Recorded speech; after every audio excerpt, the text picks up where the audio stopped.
Kalady പാലത്തിലൂടെയുള്ള bus സർവീസുകൾ തിങ്കളാഴ്ച മുതൽ പുനരാരംഭിച്ചു. കാലടിയിലെ ഗതാഗതക്കുരുക്ക് ദിവസങ്ങളായി തുടരുന്നതുകൊണ്ട് പരിഹാരമാർഗങ്ങൾ ഇല്ലാതിരുന്നതിനാലാണ് ശനിയാഴ്ച മുതൽ അനിശ്ചിതകാലത്തേക്ക് ബസ്സുകൾ സർവീസ് നിർത്തിവച്ചിരുന്നത്.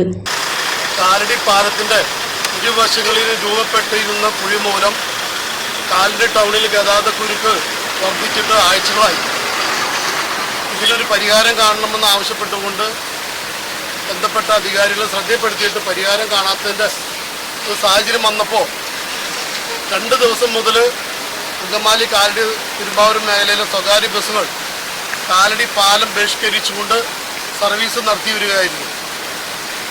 ഇപ്പോൾ ഇതുമായി ബന്ധപ്പെട്ടുകൊണ്ട് കാലടിയിലെ പാലത്തിൻ്റെ കുഴികൾ അടയ്ക്കുവാൻ അങ്കമാലി MLA റോജി എം ജോണും അതോടൊപ്പം തന്നെ കാലടി ഗ്രാമപഞ്ചായത്ത് പ്രസിഡന്റ് ഷൈജൻ തോട്ടപ്പള്ളിയും MP സുരേഷ് ഗോപി സഹമന്ത്രിയുടെയൊക്കെ ഇടപെടൽ മൂലം ഇന്ന് രാത്രി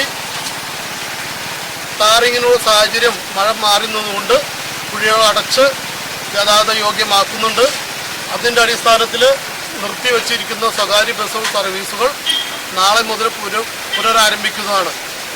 ഈ പാലത്തിൻ്റെ ഇരുവശങ്ങളിലും രൂപപ്പെട്ട കുഴികൾ അടയ്ക്കുവാൻ സഹായിച്ച ബന്ധപ്പെട്ട ഉദ്യോഗസ്ഥർക്കും ജനപ്രതിനിധികൾക്കും സംഘടനാ പേരുള്ള നന്ദിയും കടപ്പാടും ഈ സമയം രേഖപ്പെടുത്തുവാൻ ആഗ്രഹിക്കുക.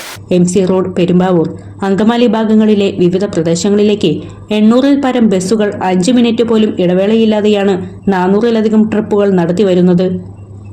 എന്നാൽ കാലടി ബസ് സ്റ്റാൻഡ് അടച്ചുപൂട്ടിയതും പാലത്തിന്റെ ശോചനീയാവസ്ഥ മൂലം ഉണ്ടാകുന്ന ഗതാഗത സ്തംഭനവും ബസ് സർവീസുകളുടെ താളം തെറ്റുന്ന അവസ്ഥയിലേക്ക് മാറിയിരുന്നു. ഇതുമായി ബന്ധപ്പെട്ട് ബസ് ഉടമകളും ജീവനക്കാരും ചേർന്ന് പ്രതിഷേധ പ്രകടനവും നടത്തിയിരുന്നു. പിന്നീട് MLA റോജി എം ജോണിന്റെ നേതൃത്വത്തിൽ ഞായറാഴ്ച രാത്രിയിൽ പാലത്തിൽ ടാറിംഗ് നടത്തി. ഇതേ തുടർന്നാണ് സമരം നിർത്തലാക്കി സർവീസ് ആരംഭിച്ചത്.